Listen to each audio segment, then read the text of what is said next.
Hey there, Ryan Reynolds here. It's a new year, and you know what that means. No, not the diet. Resolutions. A way for us all to try and do a little bit better than we did last year. And my resolution, unlike big wireless, is to not be a raging and raise the price of wireless on you every chance I get. Give it a try at mintmobile.com/switch. $45 upfront payment required, equivalent to $15 per month. New customers on first 3-month plan only. Taxes and fees extra. Speed slower above 40 gigabytes on unlimited. See mintmobile.com for details. If all the Big Brother contestants died, would anyone notice? Answer me this, answer me this. Have you ever been in a paddling pool containing no piss? Answer me this, answer me this. Helen and Ollie, answer me this. So, the day that this comes out is the day before the London 2012 Olympics come out. That's right. We're really excited because there's lots of livestock that are going to be in a big show. Yay! What? And billions of people, like it'll be 20 sheep and 5 goats. It'll be like when they get that tiny little white horse on at the end of the first half of the panto. But a lot of people, by the time you're listening to this, will have seen the opening ceremony. I'm going to say in advance, and I know I'm risking my neck here, I think it'll be really good. Danny Boyle rarely actually fucks up. But at the time of recording, we are, of course, untainted by the knowledge of what is going to happen That's at right. the Olympics opening ceremony, but not what is in Answer Me This Sports Day, our Olympics spin-off album, though we're not allowed to say that, we're not allowed. And what is in there is 59 minutes and 33 seconds of sporty fun. That's right. It is the ultimate soundtrack to watching the Olympics this summer. So if you're watching the opening ceremony and you're like, I don't mind Danny Boyle's music choices, I personally wouldn't have chosen Velvet Underground for this montage of long jumpers, then you can say... Why are they all sinking through the ground? Then you can say, I know, I'll listen to Helen and Ollie Answer Me This Sports Day for only £2.49 from iTunes. Yeah, because I went to some live sports the other day at Crystal Palace, and I thought, I'm willing to do this because it's 5 minutes from my house. Yes, yeah, which is also what brought you down to the torch relay the other day as well. Yeah, I thought, well, I ought to go because even though I'm not interested, I won't get the chance to go again, and maybe it will be valuable for me to see what someone who is interested looks like. Yeah. And I realised that is the kind of choice a psychopath would make. It's sort of similar to if you decided to marry Martin purely to see what love feels like. I've been practising my ecstatic faces in the mirror like a real person. But anyway, yes. What I didn't realise about live athletics and the torch relay is that you have to listen to shit local commercial radio shouting and music throughout. So, like during the athletics, they were doing that make some noise stuff, which I find so objectionable anyway because I feel like it really dehumanises me. But then they were playing some really chronic music. Like Rihanna was the best stuff, and then most of it was like 10 million notches lower than Rihanna. A lot of hideous auto-tune. Yeah. And then some of the stuff was so bad that was really putting some of the athletes off. So there was this guy trying to pole vault, and as he was doing his run-up with the pole, it started playing Maroon 5, and he completely fluffed it. He just went straight under the bar, onto the mat. Shit. So anyway, what I'm saying is take something else to put in your ears whilst watching sports. Yeah, and that should be the Answer Me This Sports Day album. Here's a question about the Olympics from Aggie from London. She says, I work for a multinational company. Today, a notice was posted on our intranet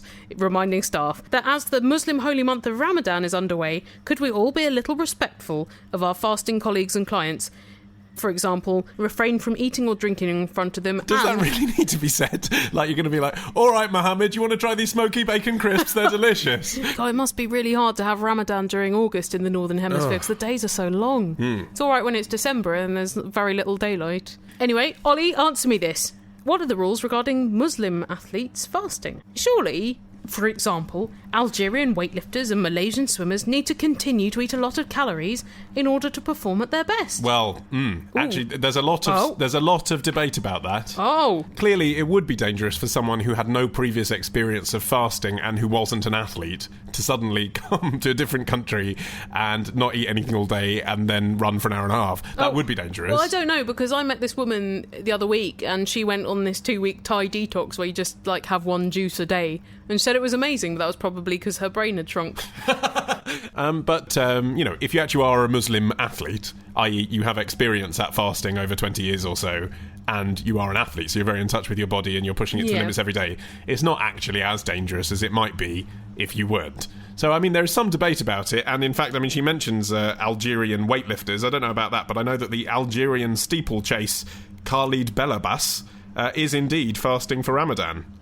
Right, shit. Steeplechase as well. That's demanding, isn't it? That's like sort of obstacle course, isn't it? But running. But it's really long. Yeah, well, I've seen an interview with him, and he basically just said, well, look, it's more important to me to be a Muslim than it is to be an athlete. Good for him. But, well, yeah, but is it good for Algeria? I don't know. I mean, it's difficult, isn't it? Should you be choosing athletes who actually are prepared to say, well, I'm secular, and therefore I might be more likely to win? Don't know. Yeah, but maybe he's better than the secular ones, even when he's fasting. I guess we'll see. The proof will be in the steeplechase. Well, we've got your eye on you, Balabas. In Team GB, all 4 of the Muslim athletes that we have representing us in various sports, they've all said they're not going to fast. But one of them, a rower, is providing 60 meals for the poor for every day that he misses. Wow. So it's kind of like carbon offsetting, but with Ramadan. Well, also, that is another of the pillars of Islam, isn't it? Charity, yeah. So it's sort of, yeah. So maybe he's like, well, one of my pillars has shrunk a bit, but I'll compensate with one of the other bars on the graph. Exactly. Josh from London.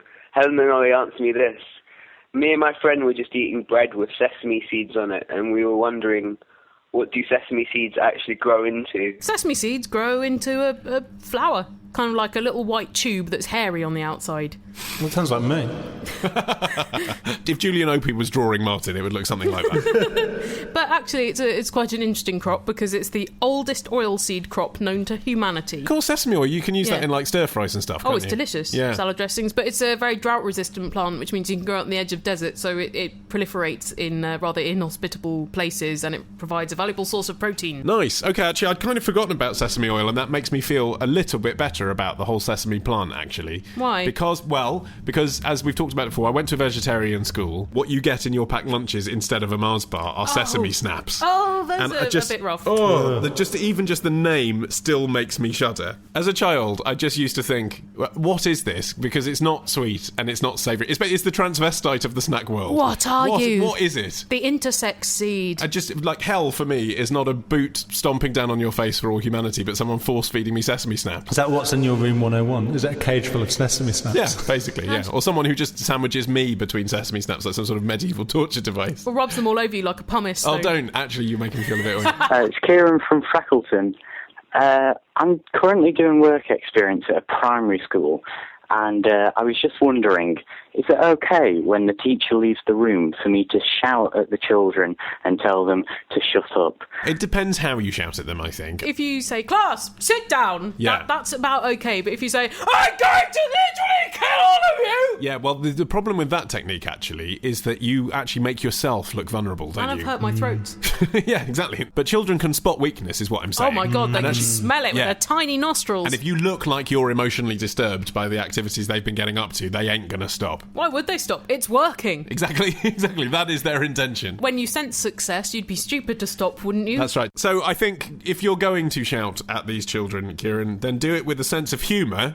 And then instead of spotting your vulnerability and latching onto that, what they'll do is they'll all think you're a lovable eccentric. Because actually, kids do quite like being shouted at. You want that framework telling you what is right and wrong. Yeah, I know. Don't we sound like a right-wing talk radio show now? But actually, that's true because... I miss the beatings. Well, I remember at my school, my primary school, there was a chemistry teacher who used to throw blackboard rubbers at kids who were misbehaving. Yeah, we had that as well. They usually didn't hit them. Well, it wasn't going to cause any lasting injury, really, was it? And actually, when you went in his class, the big talking point was who was going to get the blackboard rubber thrown at them. Isn't that a bit counterproductive then? Because the kids would presumably deliberately rile him to see. Me! So many people are trying to catch the hockey puck at an ice hockey game. Yeah. But the point is, it did give him licence to injure the children physically, and everyone really loved it. It would let off steam, wouldn't it? Yeah, exactly. Wonderful. Okay, well, what Kieran then obviously has to do is to think up some theatrical techniques that will divert the children from making the mischief that they know works. It's like when my niece views are being annoying little shits and very loud, and I say, hey, I've got an idea for a competition. The winner is the person who can make the quietest noise. And because they're so stupid. Yeah. I did the quietest noise. I was really quiet then. I was like, Albie, you've just lost. And they're like, one day they'll be too old for that to work and I'll have to think of another one. But it's worked a treat for 2 years. That's a good idea. You help yourselves, guys. If you got a question, email your question to answer me this podcast at googlemail.com. Answer me this podcast at googlemail.com. It's great. This episode is brought to you by MeUndies. While MeUndies can't totally help your love life this Valentine's Day, They can offer you insanely comfy undies and loungewear to buy or gift. MeUndies has so many awesome Valentine's Day prints and styles. Plus, you can match with your partner, friends, or even your pets. This Valentine's Day, give the gift that'll keep them thinking of you and score huge site-wide savings at MeUndies.com/Spotify. That's MeUndies.com/Spotify. MeUndies. Comfort from the outside in.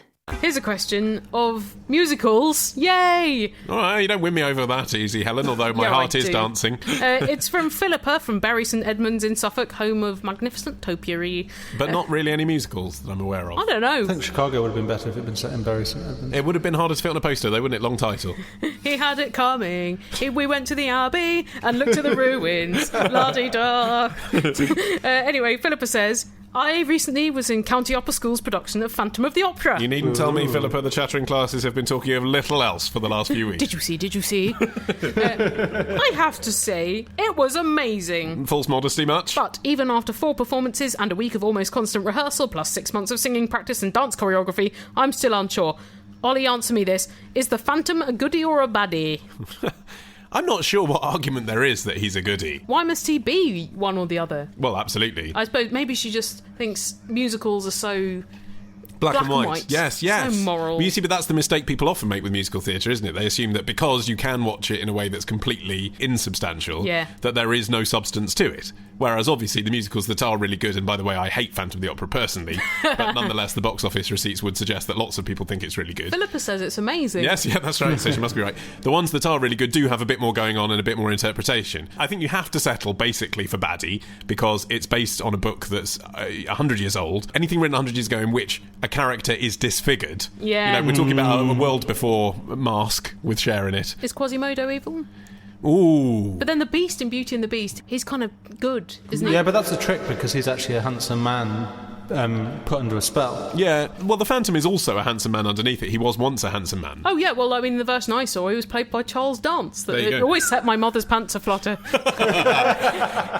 Nonetheless, the fact that he's disfigured indicates, underneath it all, bad.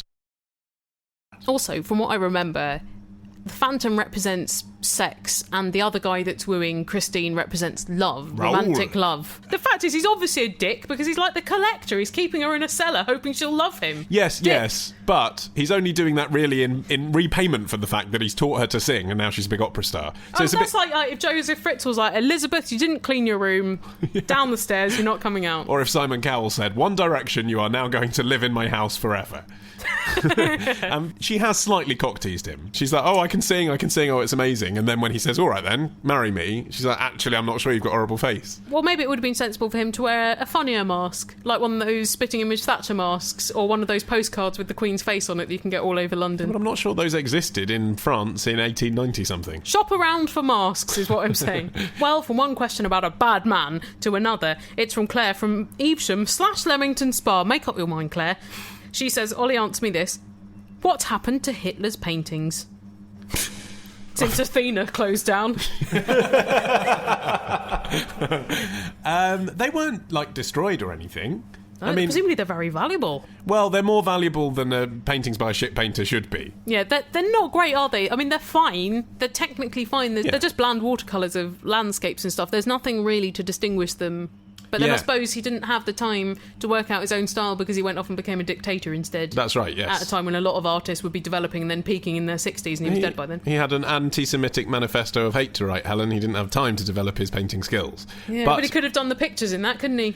Well, yeah, because that's one thing Mein Kampf is missing, isn't it? Illustrations. To answer the question, some of them did actually get confiscated effectively by the US Army, and they're still in the possession of the US government. Wow, well, I wonder what they're doing with them. Maybe there's a whole wing of the White House that's just full of Nazi art. No, but come on. If you were Barack Obama, you're giving the likes of David Cameron a tour, you would be like, hey, do you want to come and see some of Hitler's paintings? Yeah, that's quite cool, isn't it? I'd send one to Mitt Romney going, Happy Christmas!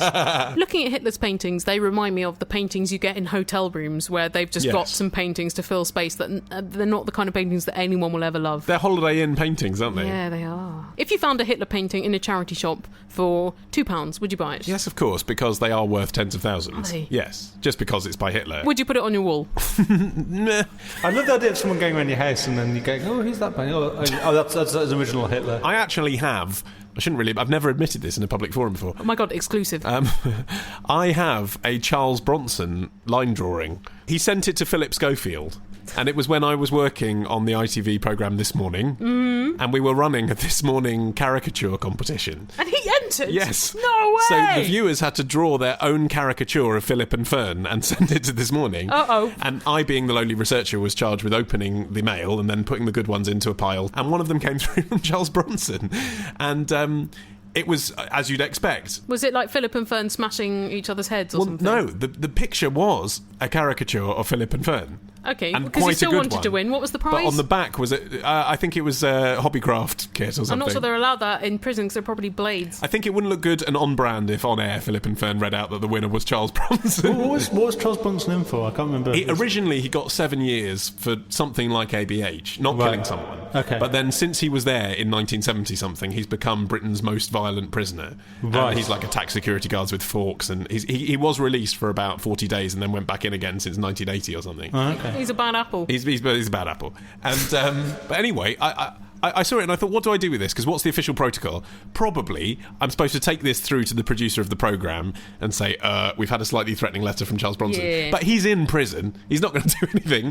And they would definitely not show it to Philip Schofield because it's going to freak him out. Well, he must also just be used to nutters getting in touch, because that's what people do to people that are on television. They send them crazy mail. Exactly, and it wasn't really to Philip Schofield. It was to Charles Bronson's weird impression of what Philip Schofield was.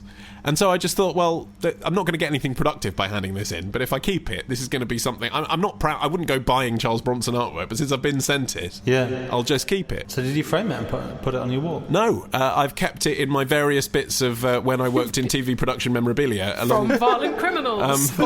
Well, no, I've got a picture of me and Kermit the Frog. I've got a parking fines audit from Vanessa Feltz, and an autograph of David Hasselhoff, and a letter to Philip Schofield from Charles Bronson. Because I've still got some crazy letters that I intercepted when it was my job to open the Post at BBC News. Oh yeah, you had some crackers. Oh, I photocopied them and gave them to all my friends because they were amazing. Dear Anna Ford, I get erections of the penis over you. I don't want your sweet daughters. I want you. Michael Winner don't set my standards. Oh, that's right, yeah. And then it sort of tailed off into this kind of conspiracy, and then it just went, sorry, you'll never understand. And that was the end of the 4 pages. So it went from kind of sexual enthusiasm to like, you're not the woman for me, Anna Ford. Fuck you and goodbye.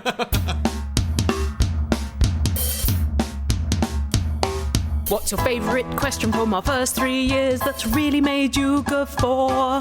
Tim Curry or Tim Rice? Disposing of dead mice. Dave from Smethwick on kosher law. If you like fact or bawdy talk, or just a soundtrack for your walk, we've got stuff to entertain you. Because for 79 pence each you can buy our first 3 years episodes. Or just the good ones, who could blame you? Go to answermethispodcast.com/classic or iTunes. And if you don't, you'll get to visit in the night from our band of hired goons. Hired goons, whack, whack, whack to what they say, if you value your knees. Here's a question from Jack in Surrey, who says, I recently moved into my first proper house. Well done for no longer living in a doll's house.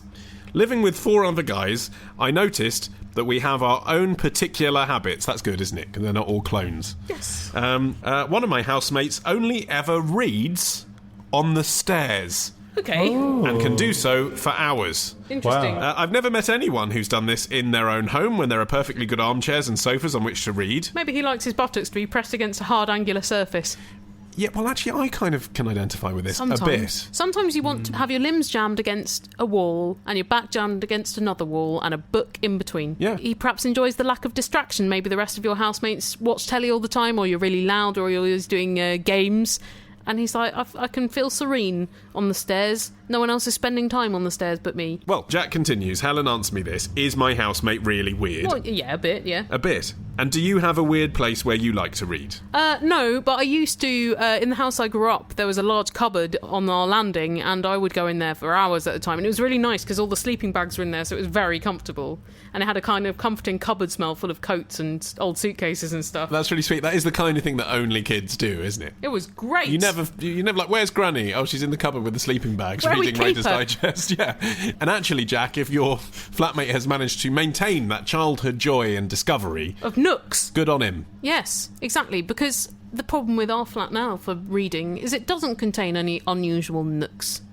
Nooks is a curious thing because you would see a nook, but you'd never see an individual cranny. No, I wouldn't. I've never had anyone say, oh, yeah, it's just in the cranny under the stairs. You're like, where's the cranny? Next to the nook. Right, Yeah. why didn't you say the nook and the cranny? Yeah.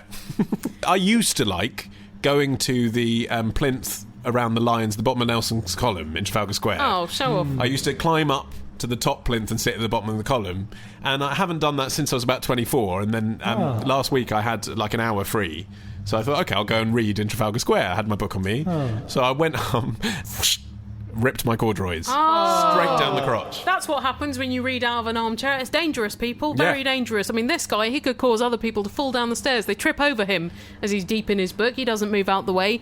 Bam, bam, bam, bam, bam, bam. Yeah, time for another question of flatmating from Sage, who says, I have a friend who lives in a squat with many dreadlocked hippies. Yeah, that sounds about right. Not to stereotype, but... That's where they keep them. One of said hippies has a habit of breaking off the handle of every mug in the house. Handles, symbol of the patriarchy. Smash, smash, smash. Resulting in a lot of drinking tea from pint glasses, burning hands on handleless mugs, etc. Well, you could drink with oven gloves on, but I suppose a squat might not have oven gloves. Anyway, I thought it would be nice to buy her a mug. It's not in the nature of squatting, is it? With an unbreakable handle, but I just can't find one. Plastic mugs just aren't the same. Yeah.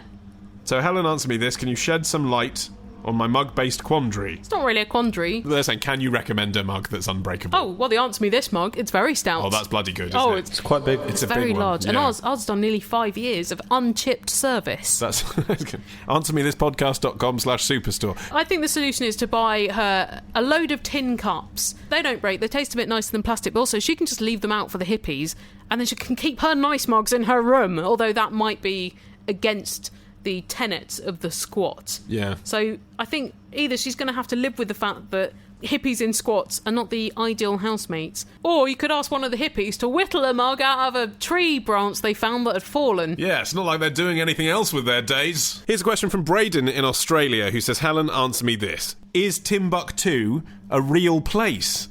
I've heard various references to this supposed place, the phrase from here to Timbuktu, for example, but I know nothing else about it. Timbuktu isn't a real place, it's a folk singer. You're really saying that to the wrong crowd, Martin. I'd imagine most of our demographic doesn't overlap with the Timbuktu graphic. I bet they're big Timbuktu fans. They're like, dear, answer me this. I've been trying to get hold of a copy of the deleted album Star Sailor. Can you help me find one?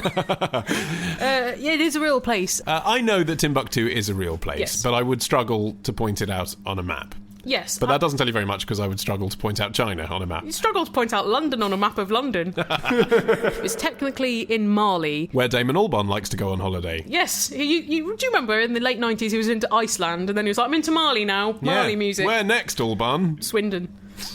But earlier this year, it was captured in a rebellion from the Malian military and has been declared part of an unrecognised state, Azawad. So it's on the bottom of the Sahara Desert and it's on the River Niger, and that meant that it was known as the crossroad where the camel met the canoe. Desert camel. River That sounds canoe. like a sexual euphemism. Let the camel see the canoe. So they just meant literally where you disembark your mode of transport to get on the river. Or to take your trade stuff across the desert. So it was a very, very important city for many centuries because it was on the trade routes of salt and gold, and it was a seat of learning. It had 3 universities in the 12th century, which is... That's good going, yeah. Because it was a seat of learning, it got this mystical reputation amongst Europeans. Mm-hmm. And I guess as well because a lot of people would have travelled through it on the trade routes. So it meant like a faraway place. I don't think that's the reason either.